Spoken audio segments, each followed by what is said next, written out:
Hola a todos. Un caso interesantísimo nos acercó la doctora Clara Elevi.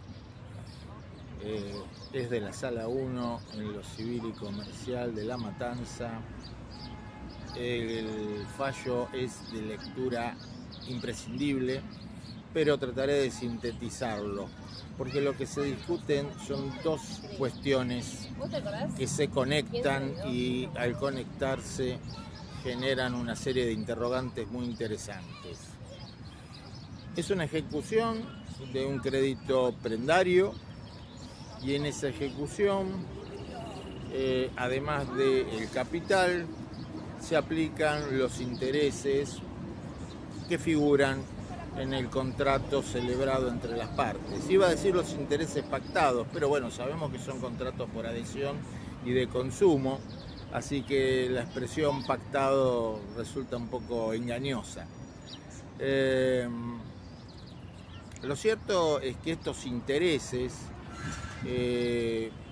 terminan generando un monto en concepto de accesorios desproporcionado y sobre todo teniendo en cuenta la particularidad de que como estamos hablando de un crédito prendario originado en un plan de ahorro y como sabemos las cuotas de los planes de ahorro se actualizan por el valor del bien base o del bien tipo que se haya establecido en el referido contrato, no estamos ante una deuda de dar dinero, no estamos ante una obligación de dar dinero, sino que estamos ante una obligación de valor. Las obligaciones de valor, como tienen ese sistema de adecuación,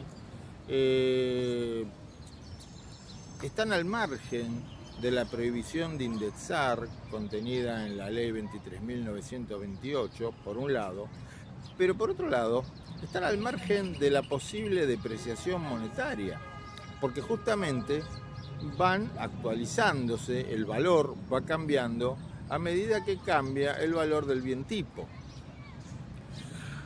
Por ende, aplicarle a esa deuda de valor intereses que contengan, como se suele decir, la escoria inflacionaria, es decir, intereses que tengan en cuenta la depreciación monetaria, implica per se un exceso. Esto se ha visto en muchos casos de daños y perjuicios, y la Suprema Corte de la Provincia de Buenos Aires y la Corte Suprema de Justicia de la Nación han establecido en distintos fallos que, tratándose de deudas de valor, lo que corresponde aplicar en concepto de intereses moratorios es una tasa pura y no una tasa bancaria. La Corte, por ejemplo, la Corte Suprema de la Nación lo ha establecido en el fallo Barrientos, y la Suprema Corte de la Provincia de Buenos Aires lo ha establecido también en precedentes como Vera, Nidera y el propio Barrios. Eso por un lado. Por lo tanto, una cláusula penal que contemple intereses pensados o estipulados en función a la evolución de tasas bancarias para un crédito que es una deuda de valor, va a dar un resultado exorbitante. Por lo tanto, corresponde aplicar la facultad morigeradora de los jueces, máximo en un tema de consumo, como sería un contrato de plan de ahorro. Son contratos por adhesión y en la inmensa mayoría de los casos de consumo. ¿Por qué digo máxime en un contrato de consumo? Porque toda la normativa de consumidores de orden público, el juez tiene que aplicarlo de oficio inclusive. O sea, hasta correspondería la reducción, la morigeración de los intereses, aún en el caso de que la parte no lo pida. Pero acá había otro problema, y es que cuando llega el planteo a la Cámara, a la Sala 1 de la Cámara en lo Civil y Comercial de La Matanza, la sentencia está firme. Y justamente en primera instancia se había rechazado una impugnación ya en etapa de ejecución por entender que la sentencia estaba firme y que no se podían modificar los intereses porque esos eran los intereses receptados por la sentencia que, como digo, había quedado firme y no se podía afectar la cosa juzgada. La Cámara,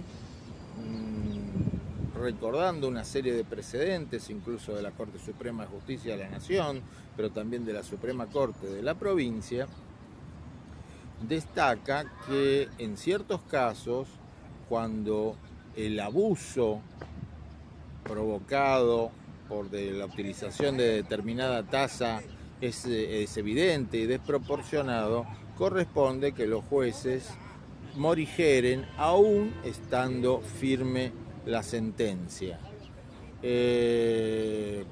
Podríamos decir, por aplicación de ese principio, de que el juez no puede permanecer impasible ante una manifiesta injusticia, ante un resultado manifiestamente injusto. Por supuesto, el tema da para muchos debates, porque tiene que ver con la seguridad jurídica, con la certidumbre o incertidumbre que generan las sentencias, con también la falta de previsión que suelen tener algunos magistrados a la hora de dictar sentencia y no hacerse cargo de las consecuencias económicas, es decir, antes de dictar la sentencia, hacer ciertos cálculos para ver si el interés que están convalidando o el interés que están disponiendo no termina dando un resultado totalmente absurdo y que después se refleje en la etapa de ejecución y de liquidación y que genere estos problemas de tener que modificar resoluciones que ya habían pasado en autoridad de cosa juzgada.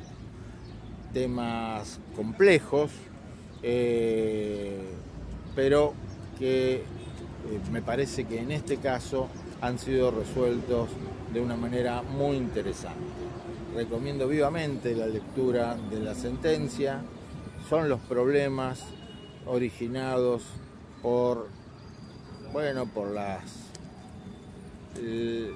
la pandémica ya situación de inestabilidad económica que tiene nuestro país, que hace que las sentencias puedan producir resultados nefastos.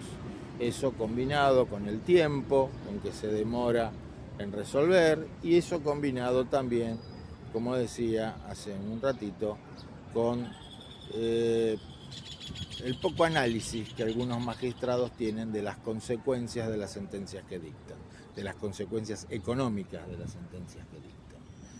Nos vemos en un próximo video.